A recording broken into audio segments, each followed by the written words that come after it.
And just like that, happy Sunday afternoon. If you're tuning in live, if you're not, then happy whatever time and day it is for you. This is a brand new Long Box Punk live stream. I'm joined by post punk Luis Godoy II. My dude, Luis, thank you for coming back and hanging out with me. No problem. Yeah. We're going to do something super fun on this stream, and we're going to launch your Kickstarter live. During the stream right now. So we'll get to see both of us for the first time ever what a campaign looks like when it changes from pre-launch to launched. So you want to just do it right now? Like sure. Why not? I have the page ready.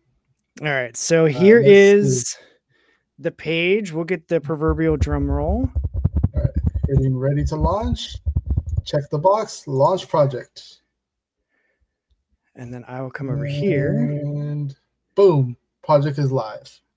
We will refresh. Ta-da! Just launched. So tell me, This Eternal Coil, #1, Grief, Family, Dia de los Muertos. It's been a journey for you with this book, right?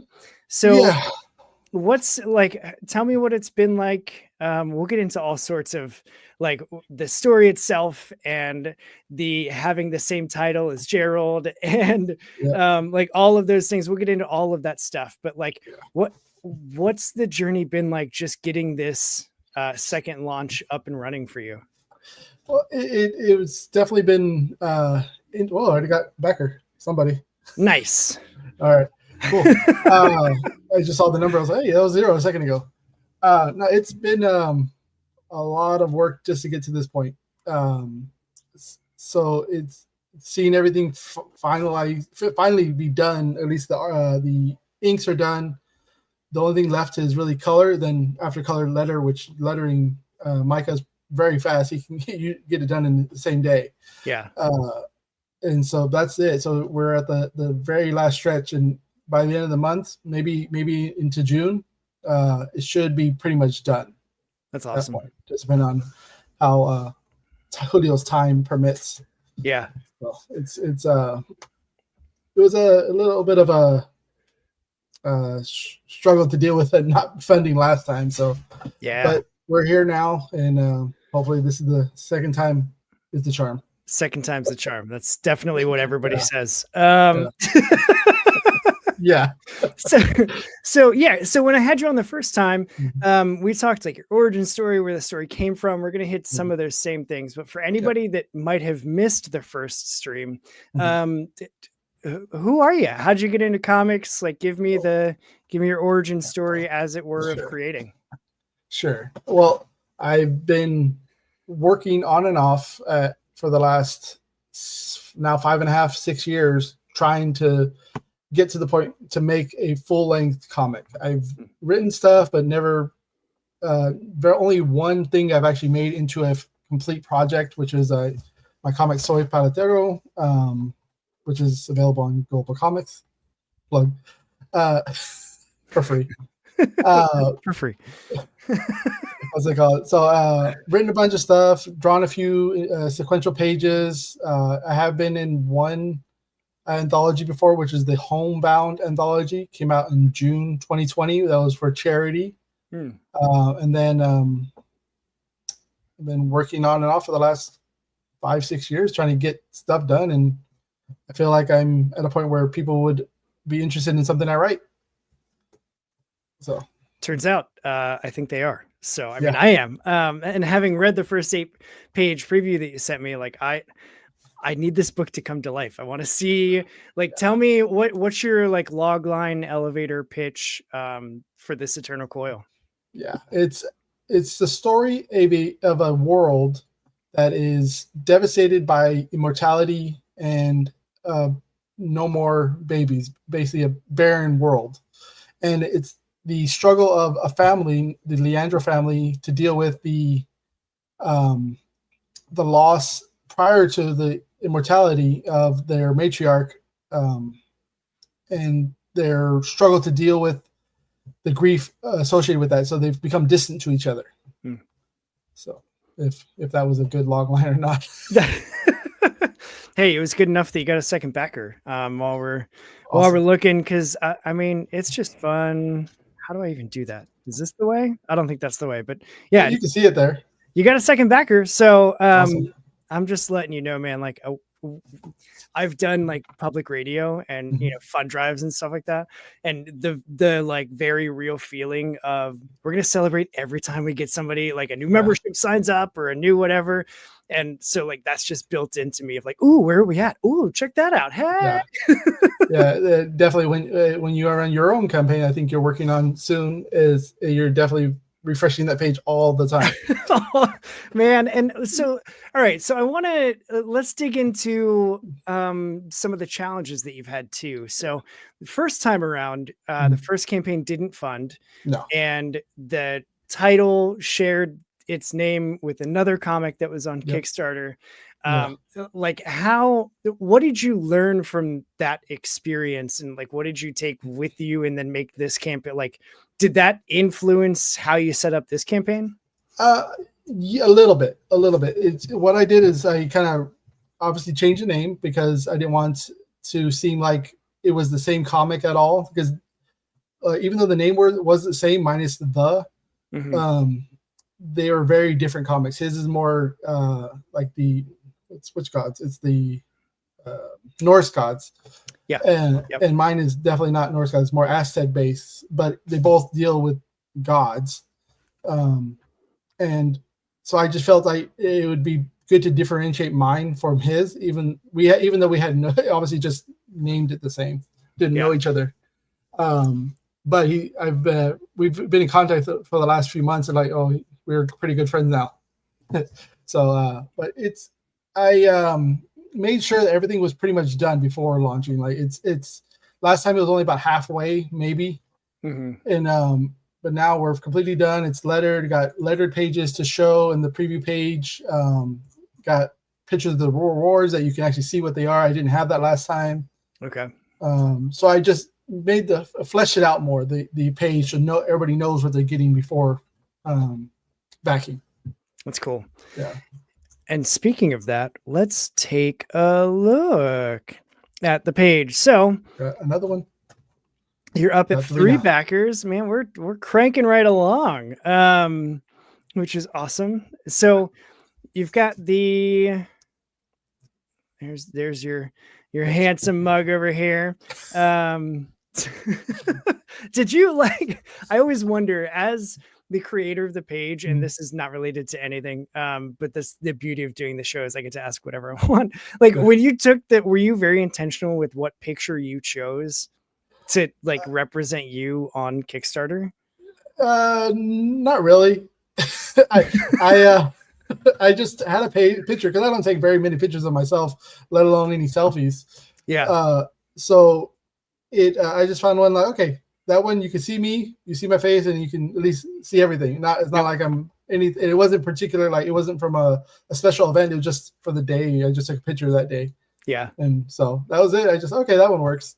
Because I see some of them, and it's like you're trying to look candid, but I know you're not. Like you're standing Yeah, there very posed with your drink with the label out, and it's like I'm super casual, yeah, relaxed, and no, don't lie to no, me.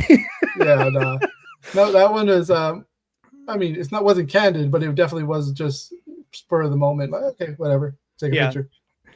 So it's a 20-page book, Yep. and I've heard, what's the math? Isn't it like in 4 pages or Yeah, for increments of 4? printing, because you got the front, back, front, back. Right. So at the minimum, you got the cover, which is the front of the cover, Mhm. inside cover, and then outside. That's the bare minimum just for that, just folding the paper in half. So if every paper has to be 4 parts. Cool.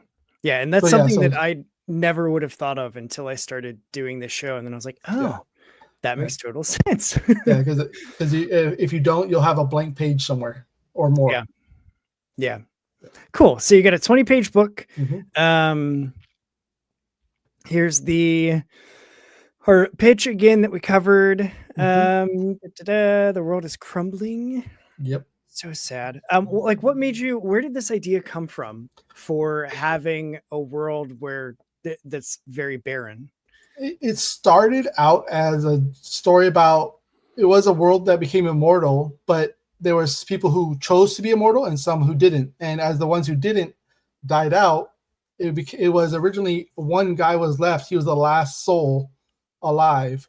And then it was supposed to be a fight, like a tournament of the underworld to fight who gets the last soul. So all the different underworlds, like from different religions or whatnot, or cultures, were kind of battling. They had their own tournaments to see who would get the last soul. So that's what it started out, and then it morphed into what it is now, where the world becomes immortal, and there's a event that happens that started it, and Abraham is obsessed with figuring out what happened, but at the cost of his relationship with his daughter. They become almost not estranged, but they're not on good terms. They're family, but they don't talk much. Got it. So, but Abraham thinks it's because an event that happened where his the person who killed his wife, he saw something that nobody else saw. It was an event or an explosion, but nobody else saw it. He saw energy emanating from a particular area, which you'll see in the next issue. But he's been obsessed with figuring it out since that happened, and nobody believes him. But the whole world after that event became immortal. Okay. So he's been struggling to keep his relationship. Because he's been so focused on figuring out what happened. Yeah. And so you said that we'll see that energy piece in the second issue. How like what's the plan for the series? How many issues do you have? 4. Like, 4. 4. It's going to be 4. I've already written the second issue out. I was holding off on sending it to Ian, who's the editor, Ian Mondrick, because he had his own back-to-back campaigns. So I was like, okay, I'm not going to bother him while he's doing that. So yeah, I'll let him finish that out, get settled, and then okay, you ready to go? And I'll send it to him after that. Yeah. But yeah, so the first one, like first comic is all drawn. It just needs to be colored. The second one is written and needs edits before I send it to Julio. Sure. So we're moving right along. But yeah, awesome. as I finished out the second issue, I realized, okay, what I have left to write, I need about 2 issues, and it'll be done at that point, because the whole story is already plotted out. I just need to write the script. So. Yeah. And I think like that's very common. The more people that I talk to is they, start with like, here's the main points that I want to hit, and then adding a little bit of detail from each of those main points. And then from there, figuring out like, okay, where's the beats? What's the pacing? How are these going to fit on the pages? Yep. And like, that's another thing I just never thought of. Right. Yeah. And even like going through school, and my minor was in English, so I wrote a ton of papers in college, but I like, even doing that, I just always was like, all right, sit down, sentence 1, here's where we're going to start typing. Yeah. Like I never did the outline and the bullet points and sub stuff. But then as I've started like getting more and more into writing comics, it's like, oh no, this is kind of like really important for like, it's a different approach to writing than say like an essay or something, because of the pacing. Yeah, I think at least from people telling their own stories, is that's the most common form. Like they write it from beginning, they write the whole thing out, plot it out, and then they fill it in from the rest. But there are a lot of people who just start, like you said, sentence 1, start panel 1, boom, boom, boom, and then I don't know what the ending is. It'll come to me as I get there, but is that just, to me, that will never work for me. That is not how my brain works. No, I need to know where I'm going to know how I get there. Yeah, because if I'm going to start writing, then all of a sudden I was like, oh, I should have added that back then. So it's too late. You already made the comic.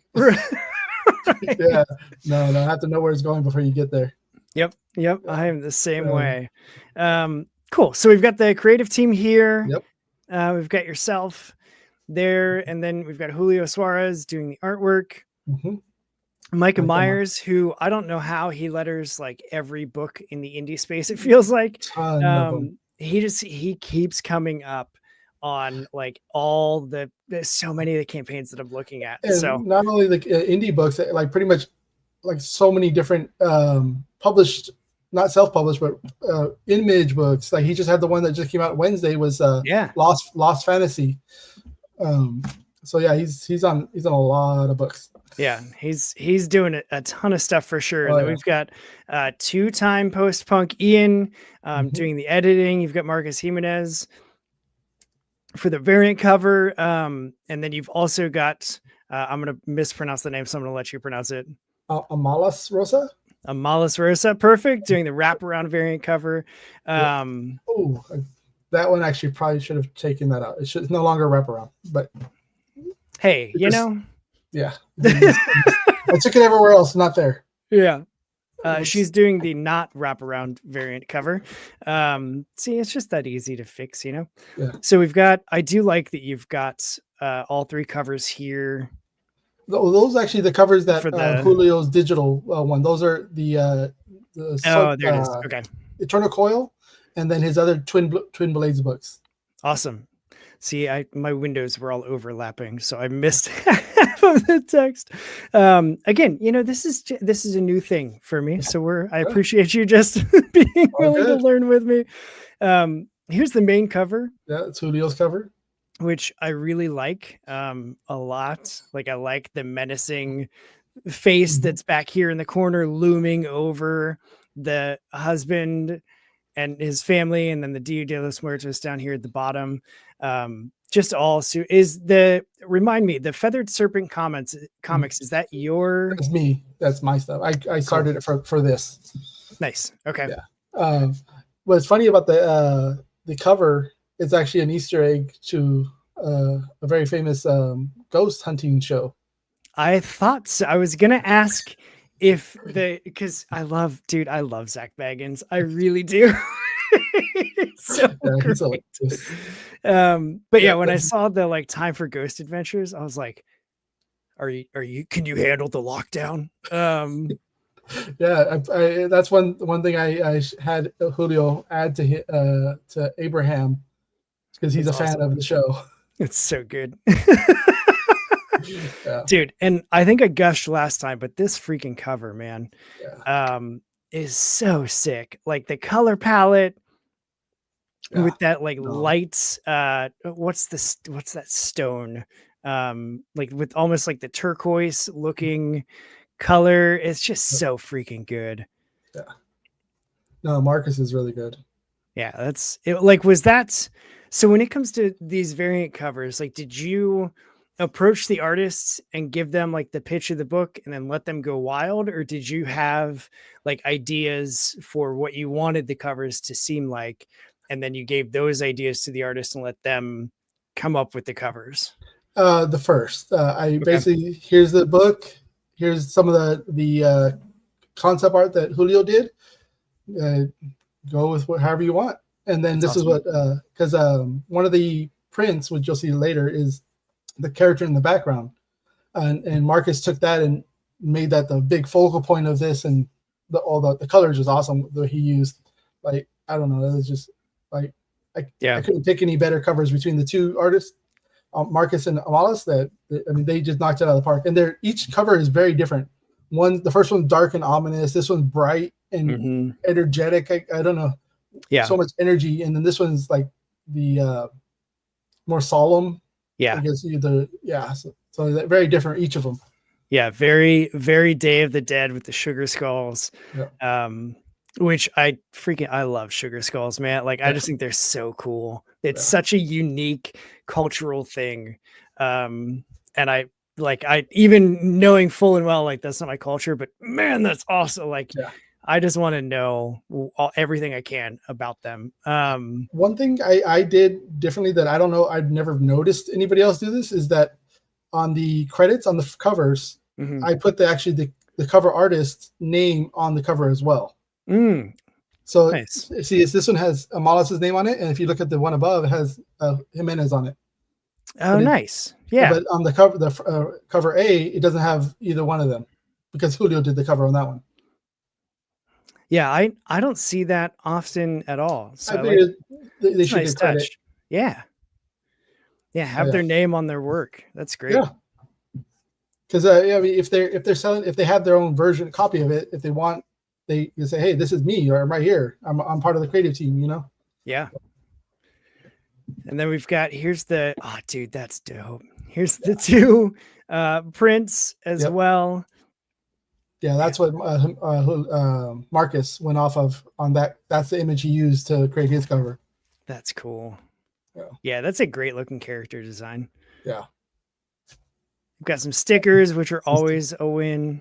Yep. So you got the logo of the book, logo of the comic company, I guess, and then a character you'll see later at the end of the book. That's cool. His name is Slater. Slater is this. Is it like a demon dog? Somewhat like that, yeah. Nice. Biggest reward, digital sketch. Yeah, so the biggest reward, or the highest price, I should say, comes with a free digital sketch. Well, not a free. It's part of the sketch. Is you'll do a sketch of any character you want. That's awesome. So like a digital commission. Yeah, digital commission. That's the right wording. Dude, these are wild. Yeah.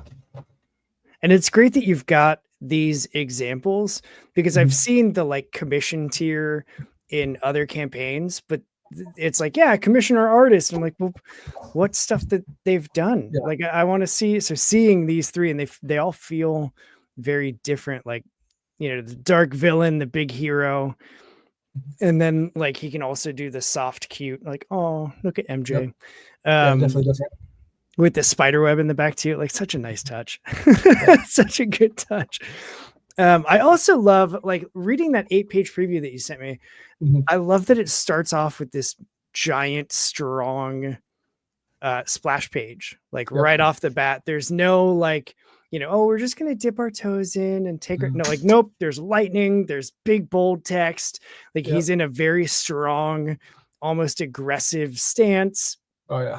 And like you're coming out swinging, which I really like. Yeah, that I pull in a little bit from Brian K. Vaughan in Saga. Yeah, he likes to do pretty much every. As far as I remember, every single issue starts with a big splash. Yep. First page. Yep. So yeah, that's where that's coming from. Totally right. I completely forgot about that. Yeah. And then go right into a double page. Yeah, I mean, like you're just hitting the ground or sprinting for the reader, which I think is great. Like I even when I watch like a new TV show or something, if it doesn't hook me in the first 3 episodes, like, and I'll give it 3 episodes, but if you don't have me by the 3rd, I'm out. Like you've gotta, you know, people are like, oh, you just got to get through the first 2 seasons. And then it really like, that's no, way too long. I'm not going to do that. There's so many other things I could watch. Yeah. So yeah, like from that perspective, I love that you're hitting the ground running when you're coming straight out to it. So, and then we take the step back and like, okay, hey, let's set the scene and set the story. Yeah. I mean, it like this artwork is so clean. Were there moments when you had sent the script off and then got the pages back that you were just like, this is wildly different than what I expected, but like, holy cow. The double page spread. Hands down. When I first saw that, I was like, I made the right choice when I picked Julio. Yeah. Because when I envisioned it, it would have been 2 panels up top across the page. Okay. And it would have been everything else would have been smaller at the bottom, but the way he did it was the panels on the left, like they're just smaller, you kind of zoomed in. Yeah. I didn't write it that way, but he made it much better with just the flow of the page works much better than I imagined. Yeah. Way better. Yeah. And it definitely like gives you a close up view of the other characters that are on the page. Cause we already had the prominent, you know, opening page. So we've already seen this guy. Yep. And then to like flip the perspective, see what and who he's yelling at, and then why he's yelling with the wife trapped in the cage too. Like, it's just, I completely agree that it's a really cool trick that he pulled in the pacing for those, like basically there's 3 pages to all come together. So super rad stuff. With the like playing of time of like here we are in the now, and then is this like are there going to be flashbacks or flash forwards? Like, is that going to be a thing that you play with? Yeah. Yes. There's. I know I've already written other stuff that where I go back in time, where either it's telling the story or it's kind of going back and forth between different moments and of what's happened and where they're going at the same time. Nice. Yeah. No, there's one thing I want to point out maybe is that where she's typing, it's hard to see on here, but you in the digital you can see a lot better because you can zoom in. Yeah. Is everything the same as what he sees on Abraham's screen, except for the very last thing she's currently typing. Let's see. Oh, nope, that's not going to work. Yeah, well, you can kind of read it out at least a bit. Let's see. So, where are you going? Are you not coming again? You're late. You're late again. Again. Yeah. You're so unreliable. Can't believe you missed Mom's birthday again. You're such a piece of. It stops right there. But on the next page, you see all the texts that she did send, but they're different. That's awesome. At least the last one's different. Oh yeah, here it is. Yep. Bunch of missed calls. Yeah. And then just ends with "Can't believe you've missed the birthday." Yeah, she decided not to send that one. That's probably for the best, honestly. Yeah. I've done that in my own life regularly, where I'll type out a response. I'm like, "Oh, I'm gonna push you in place," and then I'm like, "You know what? It's not worth it. I don't need to do this." That's exactly it. I mean, that adds like another that's like a very humanizing thing to include to make the characters feel, like people that or even to be able to relate with. Like that's just effective storytelling. So nailed it. Dude, the fact that What Dreams May Come is the first, like when I first heard the pitch for the book, I was like, oh yeah, this is giving very What Dreams May Come, with like, I'm literally going to fight through the depths of hell for my family. But then with the different world setting of like, everything's, it just like, it's a super heavy feeling story. So like when you were writing it and creating it, did you want it to have that overall feel, or were you including stuff that would make it feel a little less heavy than it may have ended up being? I think it got heavier on its own. Like it kind of went there because I wrote it and ideas just flowed out, and that's what it ended up being. I didn't go in planning to write it the way I did, but it ended up that way because of the next paragraph on the Kickstarter page is for the reason why. Yeah, is it ended up a little darker than I intended, but I liked how it came out. So yeah, part of it was two different events in my life that kind of shaped and helped or part of the story, but not literally part of the story. My dad passed away in Christmas Day 2021, and it was everything when during COVID, everything was shut down. You mostly shut down. I think right around the time when the vaccine first came out, so they started opening stuff back up again. Okay. Well, my son was born in June 2021. So, but he was in Mexico. My dad was in Mexico at the time, so he actually never met my son. So I was just because the world what it is what it was at that time. So part of that is in this story in a different way, and also the other half of that is my sister-in-law was tragically taken during a terrorist attack. So part of that too is kind of like that's why the world event happened. So it's a thing, but like changed. So it's not the exact moment, but so that's where because the wife of Abraham is taken away the same way, not the same way, but tragically. Yeah. So those events inform the story, but I changed them to fit this story. But it's one of the earliest like pieces of advice I was given was write what you know. And then taking what you know and putting it into drastically different settings. And like, it feels very much like that's exactly what you've done which is like dealing with all of those things. Like that's a lot to deal with, all close and back to back to back like that. Like, did you ever think that you would be creating a comic story based on some like real life challenges that you had? No, definitely not.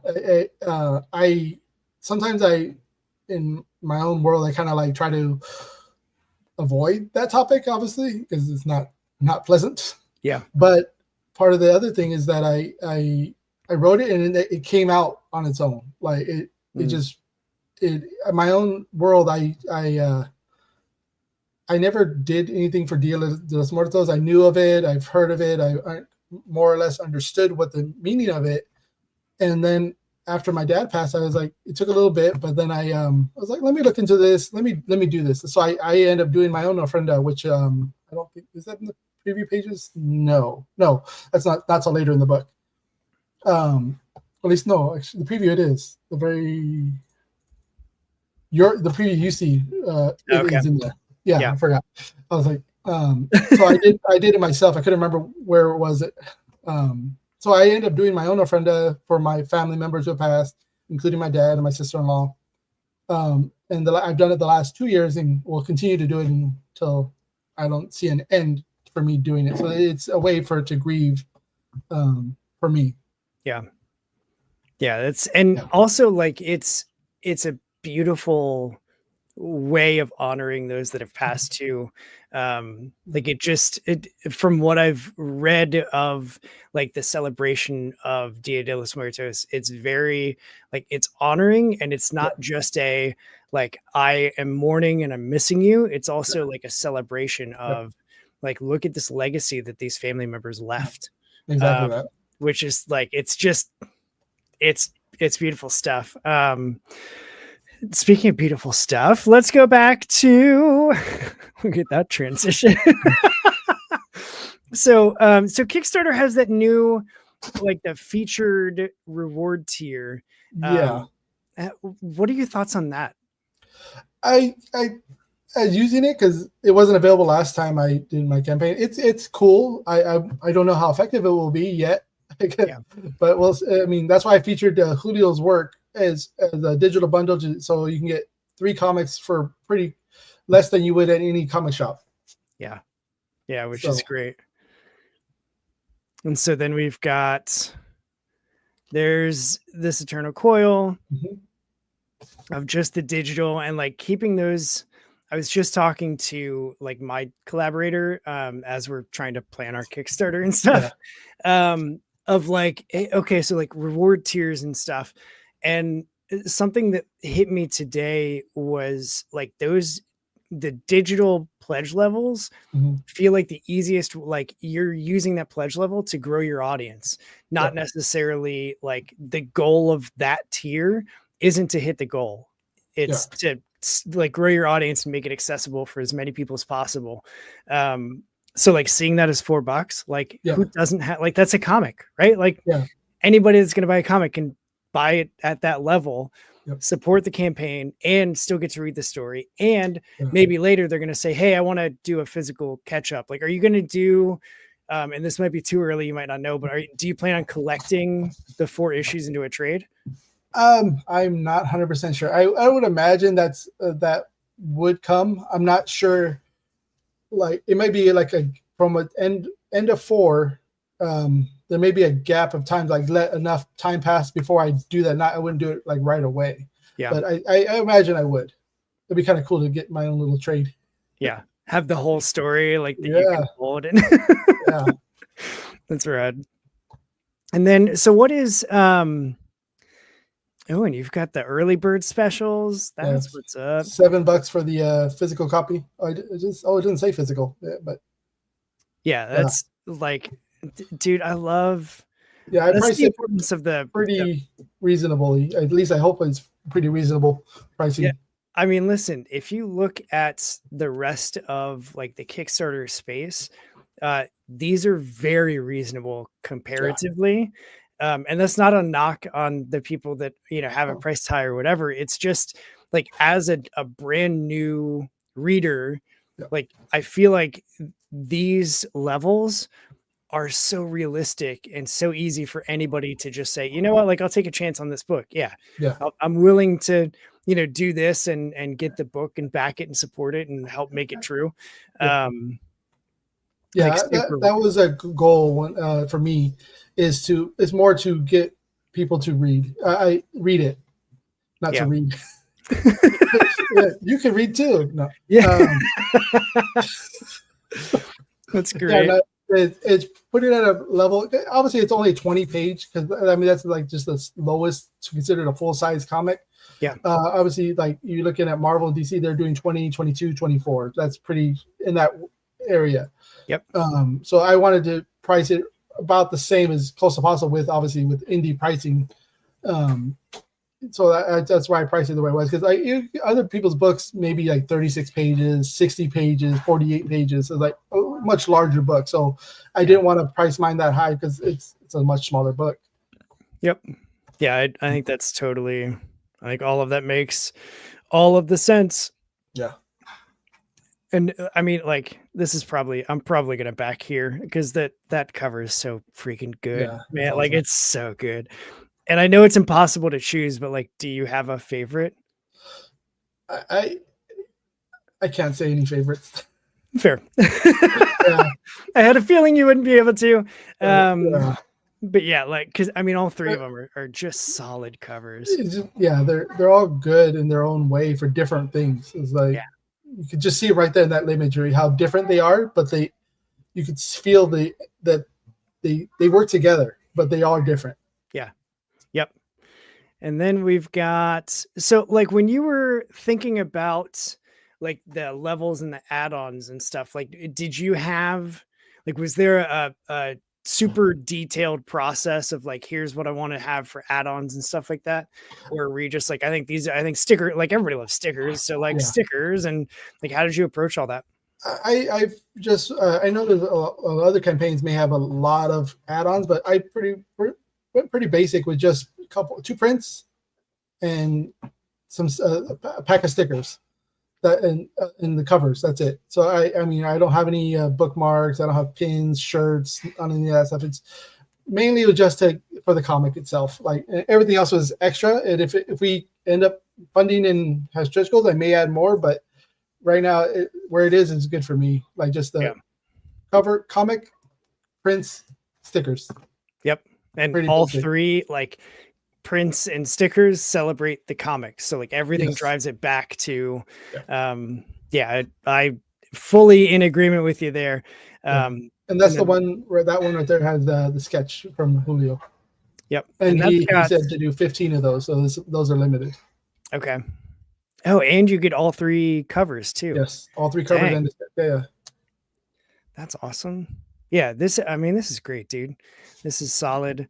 Instead of making people feel dizzy as I whip back to the top. Hey, you're at 6 backers. So in the first 38 minutes, you're already at 6 backers. Which is just like, I just want this to succeed, man. Like you're super active in that Comic Book Yeti Discord channel. I see you posting a lot of this cryptid corners, and this is like more just about you than it is the book, but I'm curious, like, are you part of the cryptid corner stuff, or are you just the one that's like posting that stuff?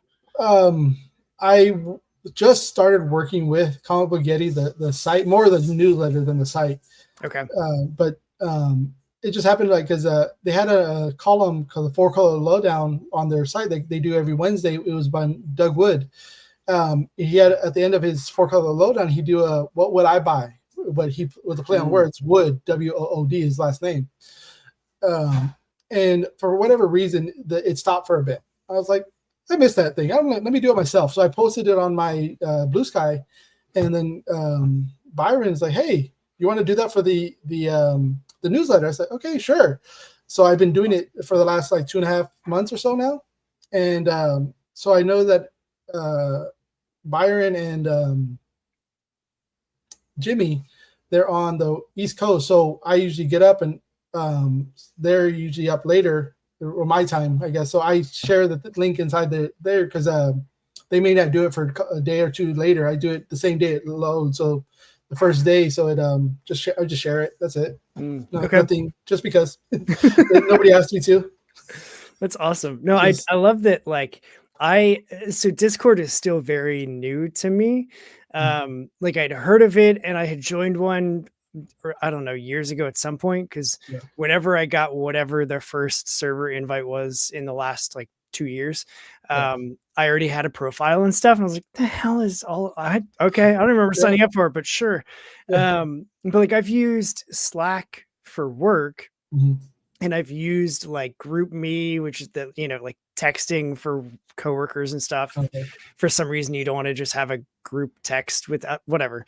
But Discord feels very much like that to me. But like I'm in several now. Like it seems like now everybody has a Discord, and I don't know if it's that, like when you buy a new car, if you buy a red Corvette, suddenly you see red Corvettes everywhere. And like now that I'm actually using Discord, I'm seeing that everybody has a Discord. I don't know if it's that thing, but like I don't even know what the question I'm trying to get to is. But like, is it a thing? I don't know. Like, what for you, or is there like value in like using a Discord and making those connections as opposed to just like regular social media? Well, I think at least my view is that everybody who's in the Discord pretty much chooses to be there, and you're not getting random people to show up in the conversation or whatever it may be. Like a good conversation about the newest movie, or bad conversation about a comic, or whatever it ends up being. It's who's ever in there is generally of the same community, and you won't have a random person jumping into the conversation. So that's the biggest benefit of using Discord versus, say, Blue Sky. You'll never have like it's not about clicks or anything, like how many likes you get. It's just everybody's just talking. Yeah. So that's a big benefit of using Discord versus just the general social media. It's a little, not that it's closed off, but it's less randomness in it. Yeah, less. There's definitely no bots following and sending unsolicited messages and hey, download WhatsApp so I can talk to you. Like, can you DM me more about your practice, your campaign? DM me. They're like, why? You just say it here. Yeah. And you realize, oh wait, it's a bot. Right. That's always the giveaway. Is like, if you're asking me, if you're reaching out to me in some way, telling me to do some other thing to reach out to you, like red flag. If you don't, if no one knows that, that's a red flag. We're here to save people's lives and make them digitally safer. Here on the Long Box Punk, that's the first thing for that. So all right, so we're coming into, like, we just got out of winter. Do you feel like you have like creative like upticks like on the roller coaster, like annually, or is it just like, is it a seasonal thing for you, or are you just like, sometimes I'm really on and sometimes I'm not? Right now it feels like it's mostly on, but in the past, it seems like I didn't realize it, but then what reminds me is the Facebook reminders of like things you've posted, and I see like, oh, I posted a lot of art right here, like, oh, wait, like you see it pops up more, and then all the times it'll just stop, and then it'll come back like, oh, and then stop. I see that in my stuff, but now that I'm more active in the Discord, making my comic, writing stuff for Comic Book Getty, like, so it's pretty much always creative time now. But now that I have stuff that is active, to me, I work better with deadlines, and every week there's a tiny deadline of, hey, can you put up together a weekly recommendations? So that helps me, like, okay, I'm always looking, I'm always every month I'm looking at all the solicits for the upcoming that just came out, and then I'm also weekly looking at what just dropped in shops every week, like, hey, that looks cool. So I'm definitely creatively energized right now, for sure. Like, that's cool. But in the past, it was ebbs and flows, but right now it's just always drink it from the fire hose. Exactly. So like so that's a good segue into, like, how do you balance all of the creative fire hose with all of your regular non-creative life things of being a father, being a husband, having a regular job? Like, how do you balance those things? You got to pick and choose, and sometimes you got to get up early or you got to stay up late. Because when most of my writing is done between 5 and 7 a.m. Jeez. That's most commonly when I do. If I'm writing, that's when I'm writing between 5 and 7. Because it's harder when everybody's awake. Not that they bother when I'm awake, but it's just that they're doing stuff active, and then I'm not part of that. Yeah. And so it's like, oh, well, if they're not awake, then there's nothing I need to be a part of. Yep. Yeah. Yeah. I get that. Trying to explain to my wife that it's easier for me to write if I'm not in the house. Like if I go to my library, or I used to have a coffee shop but now they've closed, like taking that intentional step to go somewhere, like knowing that I'm going so that I can sit down and write and be creative or whatever. For some reason, that's my like switch. And she was like, you just want to get away from me because you know I'm going to bother you. I'm like, no, it's not that. Like, it's not that at all. I do the podcast from the same desk that I work for my regular job. Like I work from home. So like, I'm always here for both of those things. I need a different setting to put myself in a different like mental prep state. And sometimes your area definitely, if you become like, this is your work, you get like, oh, I'm sitting here, I should be working. In my head I'm working, but I'm not trying to work. It's different work I want to do. Yes. And like I look around and I just see piles of comics like everywhere.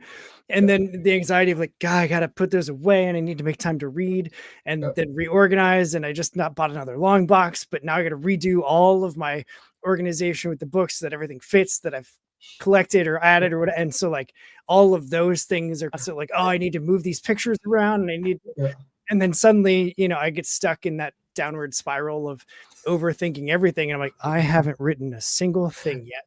This is not the same space you do the box talk, is it? No, I do that downstairs in my basement. Okay. By the way, because when you had a library wall, like the bookshelf, I was like, it's different. We definitely have. There's a corner in the basement during COVID, my wife and I were two of the unusual people that instead of gaining a bunch of weight, we lost a bunch of weight during COVID. Because I was like, what else are we going to do? I'm just going to go down to the basement and get on the treadmill.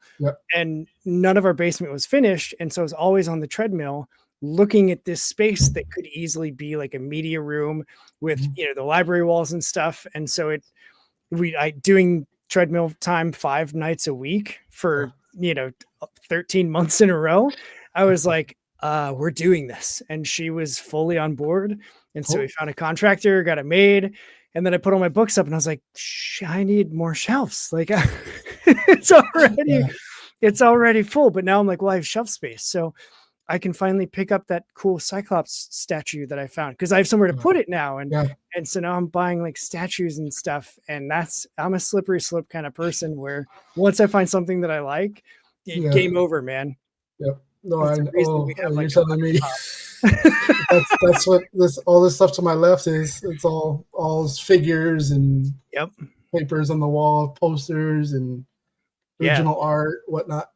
I can't help it. I heard someone talking. It was on the show Ink Master, and it was Joel Madden from Good Charlotte was like the celebrity host guy, and he was like, I collect tattoos.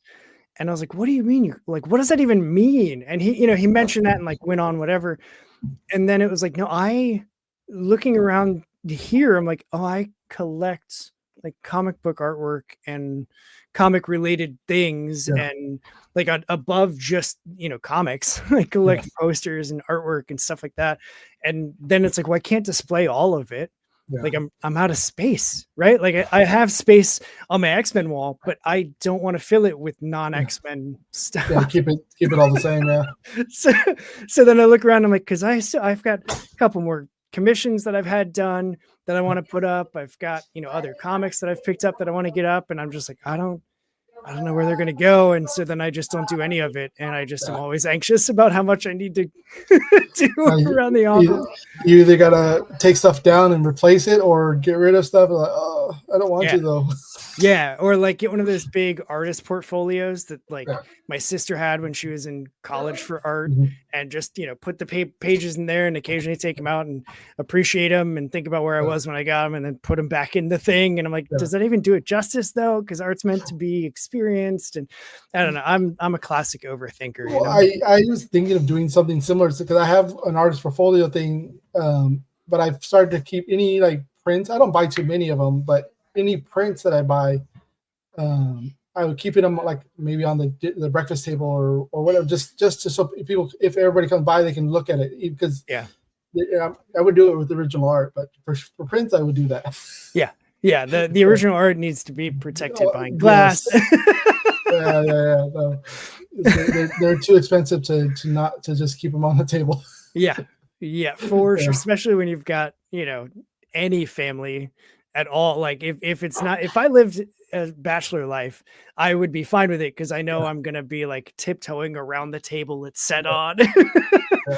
You know, even with my wife, even though I know she would know the value of it and wouldn't do anything intentionally, like accidents happen, and visitors don't get it. Like, no. Yeah.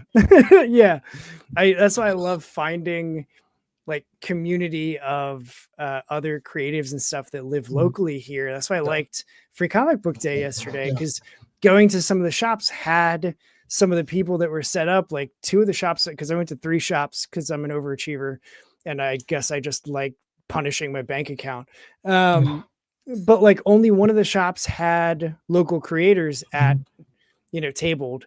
And then I look on social media and I see a ton of people that have either been on the show before or just that I've met through social media that were out tabling at shops and stuff like that. And I'm like, libraries too. Yeah. I'm like, man, I want that here. Like, I want to be able to do that here. And I just can't. And that's okay. Kind of adding that, not for Free Comic Book Day, but my plan, once these hopefully funds and we get printed, my goal is to set up a signing at my local shop. Well, it's technically not my local shop, but it's because when I do my work in the office, it's about 80 miles away. That's my local shop over there. Jeez. But I don't. It's funny, the one that's near me, I don't go because when I'm home, I don't go anywhere. But when I'm outside at work, I go somewhere, so I go to the shop there. Yeah. Shout out to Pulp Fiction in Long Beach. See, that's actually the same situation I'm in. My local shop is like 45 miles away. And it's because my old job used to be right down there. It was like 3 minutes away. And so it was no problem to like pop in there after work and then come home. And now if I want to go, it's like a 50-minute drive one way just to get there.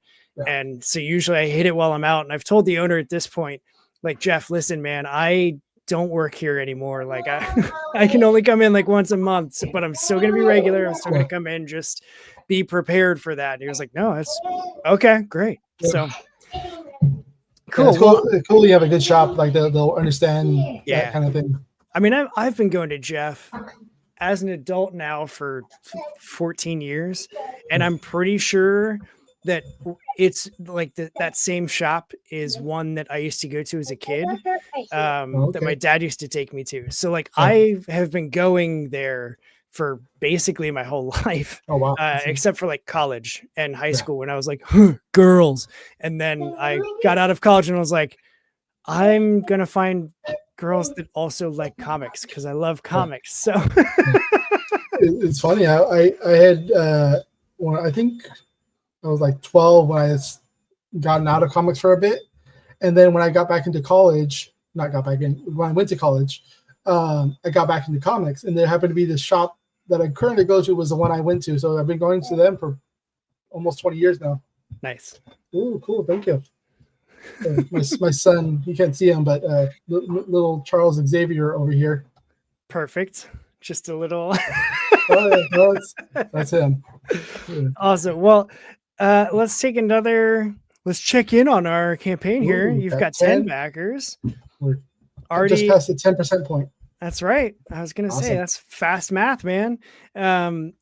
Eternal Coil is live now on Kickstarter, as you can see, and it's linked in this description for this episode. So whether or not you're watching live, you're watching it later this coming week or whenever, it's a 30-day campaign. So you've got 29 days to go. It'll end hopefully with success on Tuesday, Yes. June 3rd.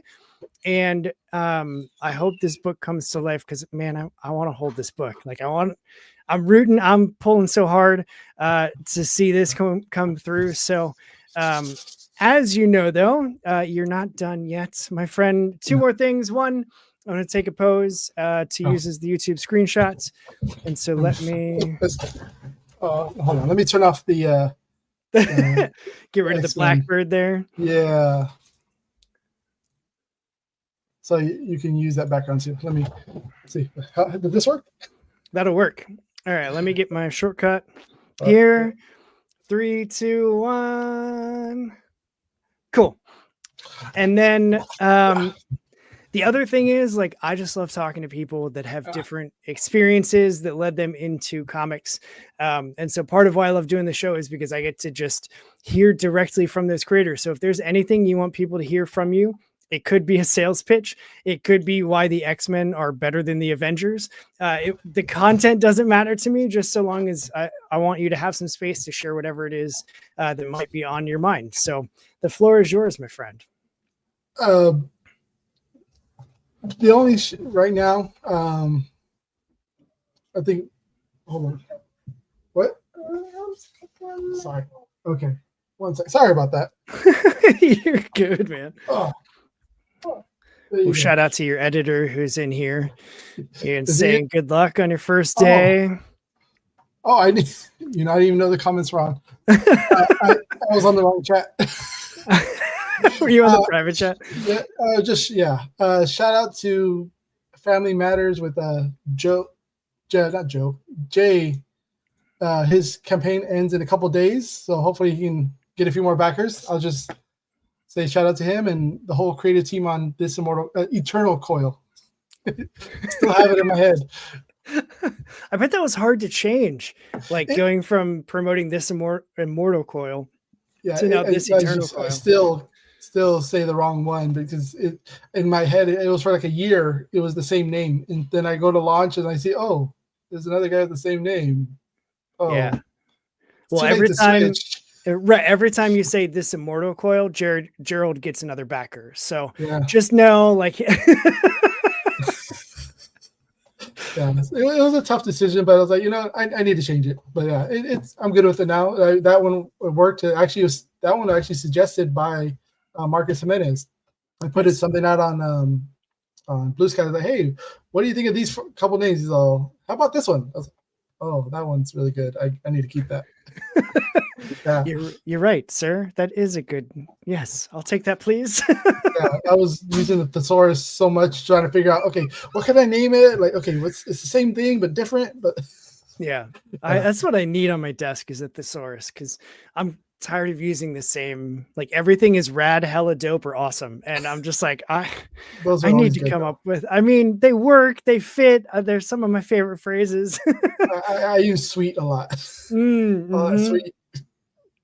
I had a big sweet phase when I was in like junior high, because that's when like the NWO was happening in pro wrestling and everything was too sweet. And so, so everything was sweet for me. I was like, if Scott Hall can say it, I'm going to say it. That was a good time for wrestling. Almost it was about an 8-year range. Yeah. But, that was all good. That was my heyday of watching it. I try to get back into it, but like Mondays I go into the office. Yeah. And Monday Night Raw, like I miss it every single time. Yeah. Well, now it's on Netflix, so I can watch it later. But wrestling getting on streaming services has made it so much easier for me because I rarely was able to actually carve out the time to sit on a Monday, especially now that I do my shows on Mondays. But like to actually sit and watch a Raw live or like a Dynamite on Wednesday, because the wife and I started and we were watching that religiously, and then like Life, right? And so then it was like, well, crap, now what do we do? But now it's on Max, and so we can watch anything on Max whenever we want to. Yeah. And usually she's like, just go ahead. Like, I'll just watch the pay-per-views. Like, cool. Okay. So like during work, I'll have wrestling on and I'll be working and listening to the matches, and it works out excellent for me. See, so what I'm listening to work is your podcast. Yeah, I really just listened to 3 podcasts: yours, the Comic Book Yeti one, and the Ideas Don't Bleed, Matthew Rosenberg's podcast. Those are the 3 I listened to. Just as the weekends, I finish every episode that came out that week, and then the new Monday comes around, they all have new ones again. Always. Yep. That is, as they say, super sick of you, Lewis. That's rad. Trying to improve or expand my vocabulary. So that's what we'll do. Dude, thanks so much for hanging out with me again. Thank you. I always like talking with you. Like you just have this love for comics and telling stories that I think is just contagious. So I appreciate you hanging out with me, doing the thing. It's May the 4th. So May the 4th be with you. But I do that and then I'm like, no, that's not it. But I'm a Trekkie, so it's built in. Like that's my eternal versus immortal is May the 4th be with you. I'll just break my wife's brain. Hang out after this. I got logistics for you. But for everybody else, thanks for tuning in, signing off on the chats. Always appreciate having the comments and this back and forth. I look forward to a successful funding of This Eternal Coil. It is live right now. It is linked below. Click the link, support, show some love to Lewis and the story that he's been trying to make real for 4.5 years now. So no, more like 2.5. 2.5 for 2.5 years now. So help this be the time that it comes live and gets to be a thing that we all get to hold and read and enjoy. So Lewis, always good talking to you, my man. I look forward to just seeing more of what you've got planned. And what's a good podcast without a good tagline? This one's mine. Go do what's good for you, punks, and read some indie comics because we are out of here.